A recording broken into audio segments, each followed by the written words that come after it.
de leur invitation. Alors, on va passer un petit peu sur le circuit vert du cancer de la prostate pour partir vers le cancer du rein. Alors, le cancer du rein, certes, n'est pas le cancer urologique le plus fréquent. Par ailleurs, c'est un cancer qui représente actuellement en fait 3 à 5%, qui est plus prédominant chez le sexe masculin. C'est un cancer qui est très souvent diagnostiqué, comme vous savez tous, à un stade qui est localisé. Et la plupart des patients, en fait, ils sont curables par la chirurgie. Et malheureusement, 30 à 40% des patients vont par la suite évoluer vers une récidive métastatique post-opératoire. S'ajoute à ceci 15 à 20% des patients qui vont évoluer de façon très insidieuse et jusqu'à arriver au stade localement avancé, au stade métastatique. Et c'est à cette localisation, dans cette situation, qu'on a actuellement le plus d'évolution thérapeutique et plus d'actualité thérapeutique. Alors, lorsqu'on parle de tumeur rénale chez l'adulte, on parle essentiellement de carcinome à cellules claires qui représente plus des 3 quarts des cancers du rein. Et dans les 20% restants, en fait, c'est un grand fourre-tout. On regroupe les carcinomes chromophobes, les carcinomes papillaires type 1, les non papillaires qu'on appelle aussi les types 2, et qui sont très disparates sur le plan histologique avec différents profils moléculaires et cytogénétiques. Donc, les cancers à cellules claires rénales, en fait, c'est celui qui est intéressé et qui inclut le plus souvent dans les essais thérapeutiques sur le plan médical. Et le traitement des carcinomes à cellules claires, en fait, on l'écarte un petit peu sur le traitement des carcinomes à cellules claires. Alors, ceci dit, il s'est avéré que c'est une maladie qui est très hétérogène, extrêmement hétérogène sur le plan présentation clinique, sur le plan évolution et surtout sur le plan réponse aux thérapeutiques. Et chaque patient, en fait, constitue un réel défi et il nécessite une discussion pluridisciplinaire entre oncologues, urologues et anatomopathologiste. Donc, ces 2 décennies, ces 2 dernières décennies, en fait, on a assisté à 2 grandes évolutions thérapeutiques. C'est grâce surtout à une meilleure connaissance de la cancérogenèse et du mode de la biologie moléculaire de ces tumeurs. Alors, cette connaissance a permis de mettre en évidence le mécanisme de cancérogenèse impliqué dans la formation de cancer rénal, qui est surtout que ce sont des tumeurs qui sont drivées essentiellement par l'angiogenèse, qui constitue peut-être l'événement causal de ces carcinomes à cellules claires. Et ensuite, l'avènement plus récemment de l'immunothérapie, qui est actuellement une arme thérapeutique majeure dans le cancer du rein. Ensuite, tous les 2 marchent et on va voir, c'est surtout actuellement, on est vers les combinaisons thérapeutiques, plus communément les combinaisons. Alors, c'est un domaine qui est en pleine évolution et vous pouvez constater que rien qu'en une année, on a eu 3 updates. C'était sous forme de e-updates qui ont été publiés. La plus récente a été publiée il y a 1 mois et ça concernait en fait la localisation, le statut localisé avec l'avènement, et ça c'est, je vais ouvrir une grande parenthèse, l'avènement de l'immunothérapie en traitement adjuvant dans le cancer du rein à haut risque, notamment avec le pembrolizumab. Donc le paysage thérapeutique il a considérablement changé ces 20 dernières années, et à côté de ces changements thérapeutiques de paysage, on a une amélioration de la survie de nos patients qui à l'ère, on va dire, l'ère des cytokines ne dépassait pas, la survie ne dépassait pas 1 an. Actuellement, on est plutôt vers des survies qui avoisinent sur l'immédiat qui avoisine 48 mois. On est plutôt vers l'âge d'or des thérapeutiques des cancers, du cancer du rein. On va le voir par la suite. Alors, les critères, alors dans le traitement, dans le choix thérapeutique du cancer du rein, on dispose d'un grand outil de choix thérapeutique. C'est un outil en fait de prédiction de pronostic. C'est le score de l'IMDC, de l'International Metastatic Renal Cell Carcinoma Database. C'est une database qui a regroupé plusieurs instituts qui ont regroupé leurs données pour nous donner ce groupe de facteurs pronostiques qui sont appelés les critères de Hank. Avant, on disposait des critères de l'NSKCC, ou bien appelés critères de l'OMS, l'index de Karnofsky, et qui, si inférieur à 80%, va attribuer un point au patient. Et le deuxième critère clinique, qui à mon avis, l'un des plus importants, c'est l'intervalle entre le diagnostic initial et l'instauration du traitement. Il faut dire que insister sur l'instauration du traitement et pas l'apparition de métastases, parce que parfois, même s'il y a l'apparition de métastases, on pourrait privilégier soit une métastasectomie, soit une observation de ces patients, alors que la nécessité et le recours au traitement est un facteur pronostic important. C'est-à-dire que ce patient nécessite un traitement, donc l'intervalle en fait entre le diagnostic initial et le traitement s'il est à un an, c'est un facteur de mauvais pronostic. Les autres facteurs, on les a à partir du bilan biologique. Surtout, je veux insister sur les taux de plaquettes et de neutrophils qui n'existaient pas sur la classification ancienne de Moser. Ils sont en relation essentiellement avec l'inflammation et ils sont plus significatifs que le taux de LDH qui était avant dans l'ancienne classification.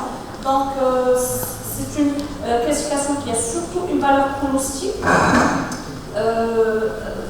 Ici, du côté gauche de la présentation, on va trouver que les gens qui ont un score 0 ont un pronostic beaucoup plus favorable, une survie médiane qui est de 43 mois. Ça, c'est à l'ère des anti-angiogénies. Et le score, plus on avance avec les facteurs de risque, plus on a un score qui est défavorable et un pronostic qui est péjoratif, qui avoisine avec une médiane qui avoisine les 8 mois. Donc cet outil, il va nous servir pour prédire le pronostic des patients, mais c'est pour essentiellement le choix thérapeutique qu'on va entreprendre pour nos patients. Chaque groupe de risque aura certainement une thérapeutique particulière. On ne va pas se baser uniquement sur ça, mais on va aussi tenir compte du profil de la maladie, des expériences des cliniciens et surtout des accessibilités aux différentes thérapeutiques, chose qui est vraiment problématique aussi dans notre pays, vu que les thérapeutiques nouvelles sont extrêmement onéreuses. Donc, quelle serait l'approche thérapeutique globale de nos patients en 2021? Alors, quelle est la stratégie optimale? D'abord, il faut bien classer nos patients. La classification va se faire par un système de classification TNM de la 8e édition qui part des stades métastasiques comme étant les T4, M0, M0 et les stades M1, la présence de métastases. De faire aussi une classification pronostique pour déterminer le groupe pronostic du patient. Et puis, on va se poser essentiellement 4 grandes questions. Y a-t-il une place à la métastasectomie ou bien à d'autres traitements radicaux, notamment la radiothérapie stéréotaxique de la radiofréquence ou bien le CBNAC s'il y a des métastases, s'il y a une seule métastase cérébrale? Est-ce que le patient pourrait bénéficier d'un traitement systémique immédiat ou bien on peut retarder, surveiller ce patient de façon active et puis retarder la mise en place du traitement? et quel traitement systémique on va faire à ce patient. Et par la suite, la question à laquelle va répondre professeur Joël par la suite, qui est la place de la néphrectomie cytoréductive. Donc, chez les patients qui sont en fait soigneusement sélectionnés, qui présentent une tumeur primaire qui a été résécable ou réséquée complètement, ou bien lorsqu'on a des métastases métachromes avec apparition d'une seule ou deux métastases, par exemple pulmonaires, on pourra proposer aux patients une métastasectomie dans l'espoir de retarder la mise en place du traitement systémique. Alors, il y a plusieurs études. Ces études ont été élaborées en fait à l'aide des cytokines et des anti-angiogéniques. Et en fait, la métastasectomie a permis d'améliorer la survie des patients. Mais il faut dire que ce sont des patients qui sont sélectionnés avec oligométastatiques, avec une ou deux métastases qui étaient résécables. Donc, le site métastatique qui peut être concerné essentiellement, c'est les métastases pulmonaires et dans un moindre degré, les métastases cérébrales. Alors, d'autres procédures ablatives, bien sûr, peuvent être des alternatives, comme on a dit, comme la radiothérapie stéréoclassique ou la radiofréquence, s'il y a une métastase hépatique, par exemple. Donc, chez qui on va proposer cette métastasectomie, il faut que les patients, comme on a dit, soient bien sélectionnés, avec des intervalles généralement qui dépassent un an entre la néphrectomie et l'évolution métastatique. Et si on a surtout des sites métastatiques uniques et avec une bonne probabilité de résection complète. Et ces patients, il faut bien sûr les discuter en réunion de concertation pluridisciplinaire. La deuxième question qu'on va se poser, est-ce qu'on peut en fait surveiller ces patients? Pourquoi on va démarrer ce traitement immédiatement chez un patient qui est asymptomatique lorsqu'on le surveille après néphrectomie et qui a des métastases qui ne sont pas très grandes, de l'ordre de 3-6 mm, qui sont un petit peu de plus dans le mouvement? On va se demander est-ce que vraiment il y a une nécessité à démarrer le traitement immédiatement. Alors en général, la thérapie systémique elle est démarrée de façon immédiate. Ici, c'est la recommandation de l'ASCO de 2020. Alors, qu'est-ce qu'il préconise comme prise en charge globale pour dans le cadre de la décision thérapeutique? C'est d'évaluer ces patients. Et les patients qui sont de faible risque, c'est-à-dire des patients qui sont favorables selon la stratification de l'IEDC, on peut leur proposer une surveillance active. Alors cette surveillance active chez ces patients, elle a démontré qu'elle a un bénéfice de survie dans plusieurs études rétrospectives, mais également dans des phases de prospective. Ces patients ont des survies, des médianes de survie qui avoisinent 44 mois, donc c'est avec une surveillance active et à l'aggravation, on peut démarrer le traitement systémique. Les facteurs pronostiques étaient essentiellement le nombre et l'organe atteint par les métastases. Donc le traitement uniquement, on privilégie en fait de traiter uniquement les patients qui nécessitent vraiment un traitement et ne pas traiter les patients sans maladie évolutive reste une option thérapeutique très valable à laquelle on doit penser de façon systématique.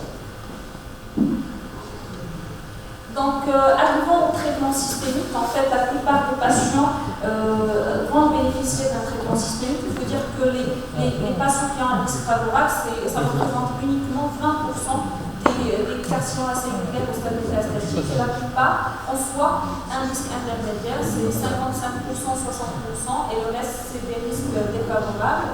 Alors, l'évolution, l'histoire des traitements, des thérapeutiques dans le cancer du rein a commencé en fait dans les années 90 avec les interleukines, les cytokines. Puis, en fait, qui ont été, comme vous savez, on le sait, avoués à l'échec, c'était un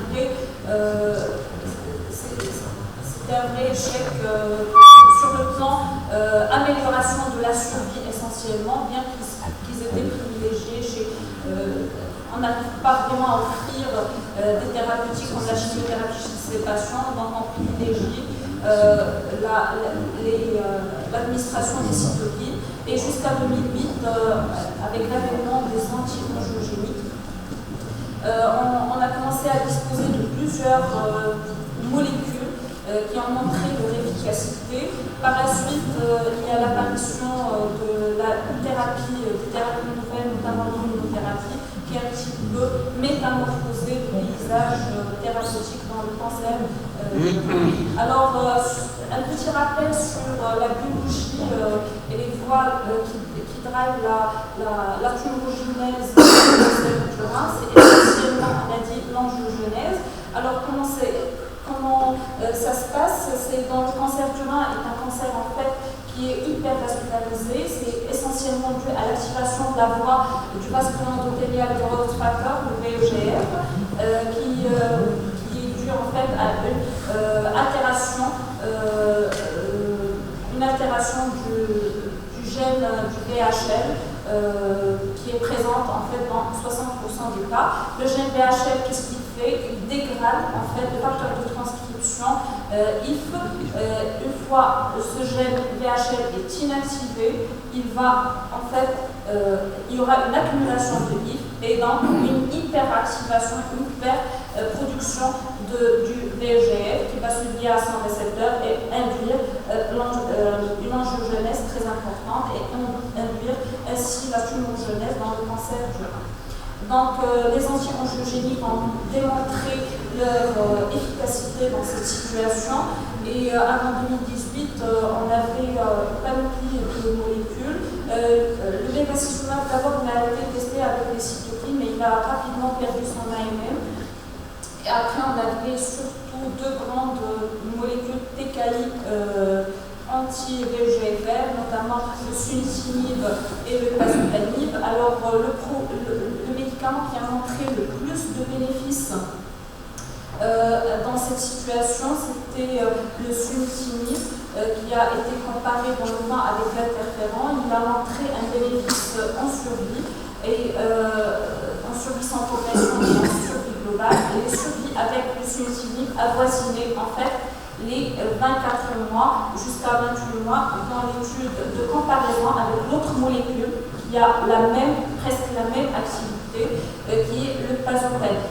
Donc ces deux molécules ont été en fait le grand standard thérapeutique dans les années 2000, à partir de 2008 jusqu'à 2018, et c'était des standards thérapeutiques. Alors le temsirolimus a été préconisé pour les patients de haut risque, mais son utilisation a été très limitée, et même pour ces patients, on utilisait en fait le sunitinib ou le pazopanib. Ces molécules, ils ont des effets indésirables ou une toxicité qui est particulièrement liée à leur classe thérapeutique qui est l'anti-angiogenèse. C'est notamment l'hypertension artérielle et les perturbations métaboliques, notamment l'hypothyroïdie, et la fatigue qui est vraiment avec légère altération de la qualité de vie, qui est vraiment la complication majeure et la toxicité majeure qui altère la qualité de vie des patients sous ces traitements. Donc en pratique, en fait, si on veut les administrer, il faut individualiser le traitement. Il faut pouvoir les prescrire de façon très prolongée. Ces médicaments doivent être managés et manipulés de façon très ordonnée, avec des changements de schéma, des réductions de doses. Le but, toujours, ça va être de prolonger l'espérance de vie en prolongeant l'exposition à ces thérapeutiques. Et puis, depuis 2018, on a assisté à un changement en fait, dans les guidelines avec cette apparition de ce nouveau standard thérapeutique, avec la publication de l'essai Checkmate qui a mis le nivolumab, la combinaison d'immunothérapie en standard thérapeutique. Alors, c'est quoi l'immunothérapie? L'immunothérapie, on le sait tous, c'est un nouvel arme thérapeutique qui est apparu il y a quelques années, environ 10 ans, et c'est une arme qui a en fait changé le paradigme de traitement du cancer. En fait, à la place de cibler la cellule tumorale, on va cibler les cellules immunitaires qui, eux, vont attaquer les cellules tumorales. Et ceci est basé sur la réflexion comme quoi les cellules tumorales ils créent chez l'homme une immunotolérance et avec aussi ce qu'on appelle une immunosuppression. Ils détournent les cellules immunitaires à leur profit, ils les utilisent et ils les endorment et ils les inactivent en fait pour pouvoir proliférer et métastaser et donner le cancer.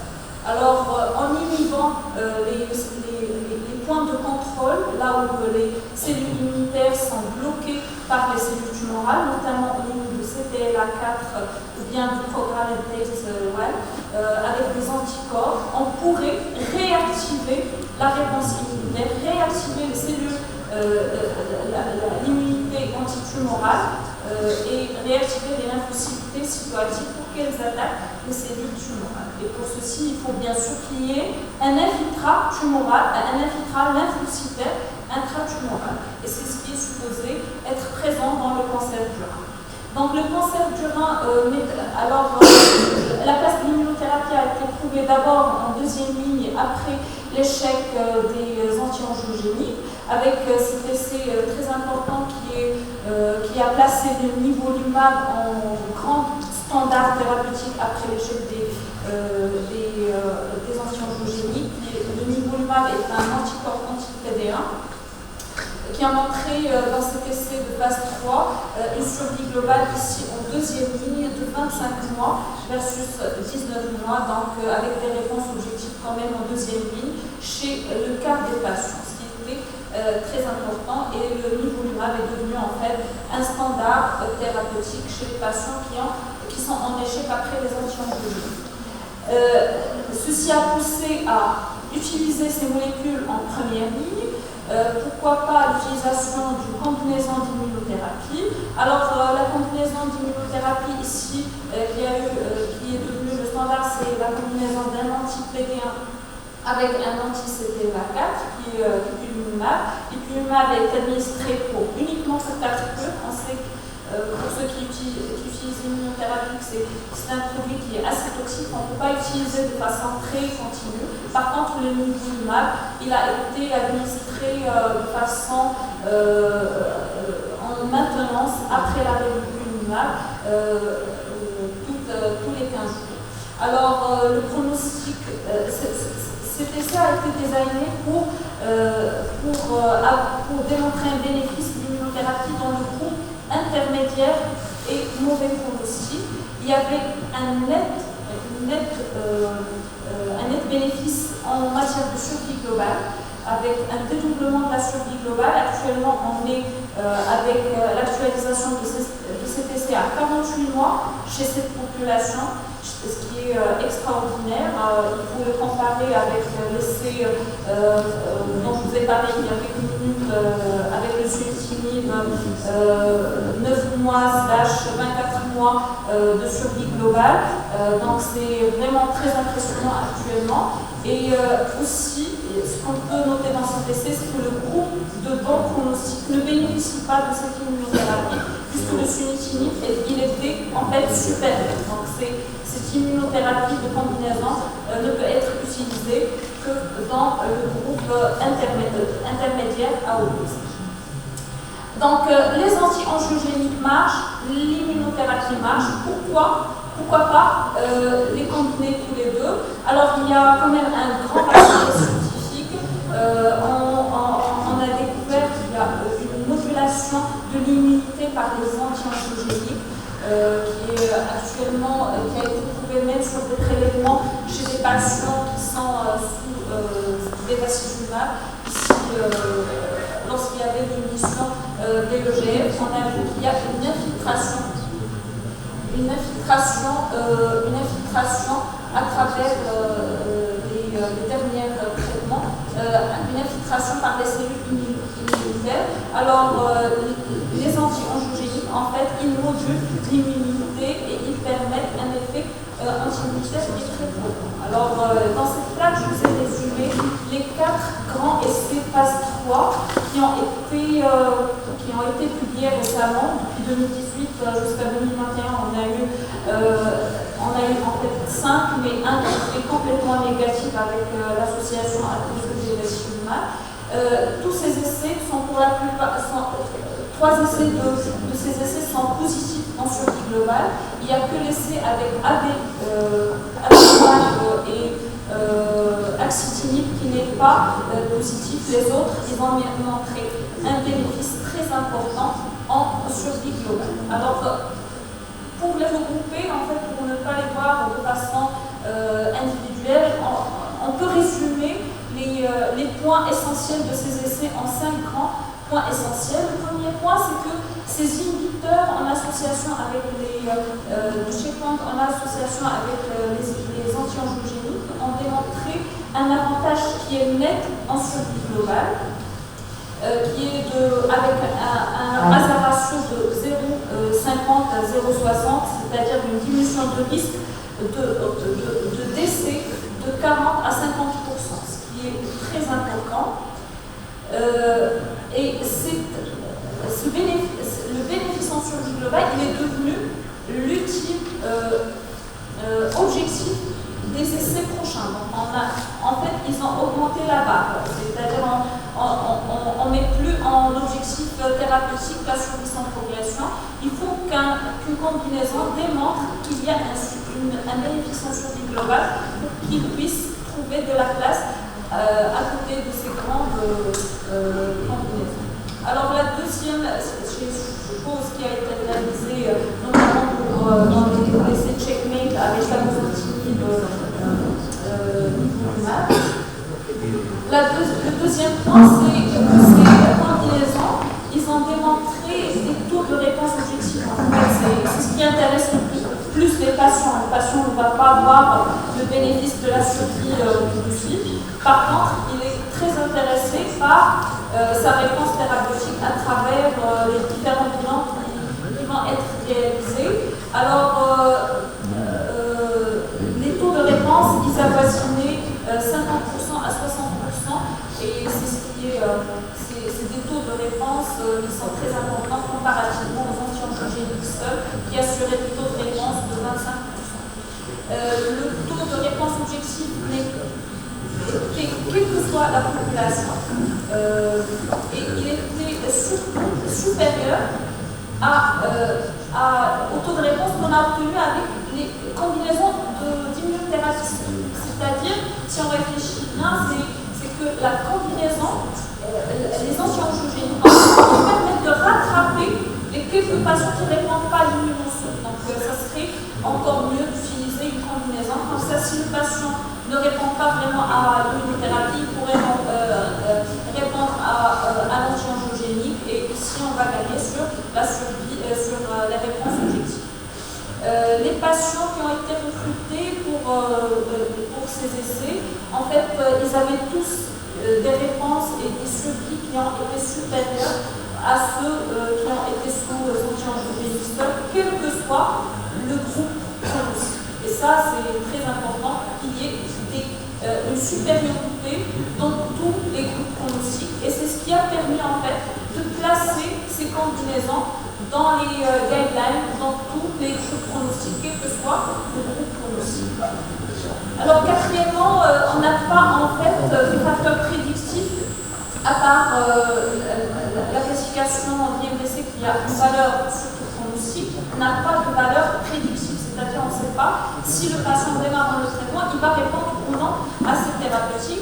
Par contre, ce qu'on sait, c'est que ces patients, on ne peut pas les choisir sur le critère de PDL1. C'est un marqueur qu'on recherche notamment, par exemple, dans le cancer du poumon, si on peut utiliser l'immunothérapie, ou dans le cancer de la vessie, par exemple, mais dans le cancer, ici dans le cancer du rein, on ne peut pas faire notre choix sur le PDL1. Cinquièmement, et c'est un point qui est très important, c'est la safety. Est-ce qu'en combinant ces traitements, les patients les supportent bien? En fait, il semble que ces combinaisons ne majorent pas réellement la toxicité. toxicité. Si bien sûr on sait bien manager les toxicités de l'immunothérapie, on dispose actuellement, heureusement, de nouvelles recommandations. Les immunothérapies, ils ont des effets indésirables de type auto-immunitaire et une bonne gestion de ces toxicités font partie de la prescription courante de ces molécules. Donc, avec les associations, on a surtout les diarrhées et l'hypertension artérielle qui sont les complications les plus fréquentes. Mais on doit sauver aussi, j'attire votre attention sur le bilan hépatique. Il y a une surtoxicité en fait. Donc comment sélectionner en fait la combinaison? On va la sélectionner par ceux qui ont démontré le bénéfice en survie et par en fait la disponibilité, les AMM. Sachez que maintenant, aucune de ces combinaisons n'a encore l'AMM au Maroc. Le combo Axi est couramment utilisé en France. C'est le standard, c'est l'utilisation la plus fréquente. Il n'a pas d'AMM actuellement, Laxitine n'a pas d'AMM au Maroc dans ces situations. Il a l'AMM en deuxième ligne. Le niveau d'IPAB et Ipilimab aussi n'a pas d'AMM au Maroc. Mais ça va venir dans le futur certainement. Donc les recommandations actuelles sont ainsi. On a les combinaisons anti-angiogéniques, immunothérapie qui prennent le dessus avec des recommandations 1A. Et puis bien sûr pour les patients qui ne peuvent pas recevoir des anti-angiogéniques, on a toujours nos alternatives. Moi j'apprécie plus les recommandations américaines. En fait, ils distinguent entre preferred regimen, c'est-à-dire ce qu'on peut préférer si on a la possibilité de le faire, et puis tout ce qui est à côté, c'est tous des molécules qui sont toujours recommandées et standards, notamment le sunitinib, le basophilane, et on peut les utiliser dans ces situations si on n'a pas l'accès aux immunothérapies. Donc, en fait, on a beaucoup de choix thérapeutiques. On a permis d'améliorer la survie et l'espérance de vie de ces patients. On n'est plus dans l'ère de 12 mois de survie, on est actuellement dans des survies plus prolongées. Et ce qui est important avec ces immunothérapies, c'est que quand le patient est traitement, on a même des patients qui sont guéris complètement. On peut les estimer guéris car avec des réponses complètes, et le taux de réponse complète il est vers 10%. Ces patients, même après l'arrêt et 4 ans de suivi, presque ils n'ont pas, pour la plupart, ils n'ont pas reçu. Donc, les éléments de choix thérapeutique vont se baser en fait sur l'expérience des cliniciens, sur la disponibilité des molécules, le coût. Ces molécules sont encore très chères, et encore dans l'avenir sur les pharma pour un petit peu avoir des bulles similaires pour ces produits, ça va venir et c'est dans un futur proche. Donc, est-ce que c'est un mythe ou une réalité en fait actuellement, si on a la possibilité de les utiliser, pourquoi pas, c'est malgré la toxicité financière, je ne peux pas priver d'un patient qui se permet d'avoir une vie beaucoup plus prolongée.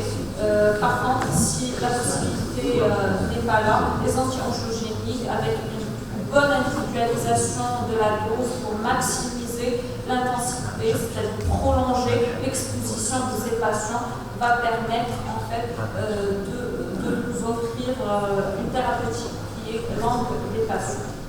Donc, qu'est-ce qui se passe en deuxième ligne? En fait, ça ne fait pas l'objet vraiment de ma présentation, mais ce que je peux vous dire, c'est que en fait, les patients qui sont toujours fit et doivent avoir une deuxième ligne.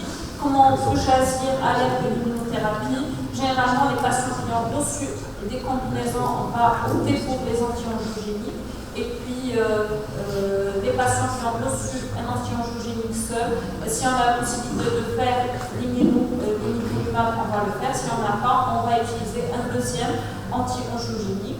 Et celui qui a la même Maroc actuellement, on a l'Evenibus qui est un inhibiteur mTOR et aussi l'axitinib. Le sorafenib, malheureusement, est passé un petit peu en bas avec ces résultats qui restent vraiment très médiocres. Donc, les molécules qui sont actuellement recommandés, c'est l'axitinib, le cabozantinib. Et si on a utilisé déjà l'immunothérapie, ça va être le tazobactam ici. Donc, quelle deuxième ligne, on ne va pas, surtout, il ne faut pas changer trop vite. C'est-à-dire, si le patient il progresse pas, la progression n'est pas très nette, il faut lui donner un petit peu de temps, continuer jusqu'à s'assurer vraiment de la progression. Peut-être que en fait, ça va permettre de retarder un petit peu la deuxième. Donc, en conclusion, les thérapeutiques actuellement dans le cancer du rein, ils sont métastatiques, ils sont en pleine évolution. Et on a vu que ça migre vers la situation actuelle. Il y a un protocole, le pembrolizumab a changé de pratique dans le cancer du rein localisé. On doit être surtout sur les combinaisons et réfléchir aux séquences thérapeutiques. Et nous, dans notre contexte, il faut insister sur l'optimisation de ce point de vue, notamment les anti-angiogéniques, pour avoir un management de thérapie qui est lent et profitable pour le patient. Je vous remercie.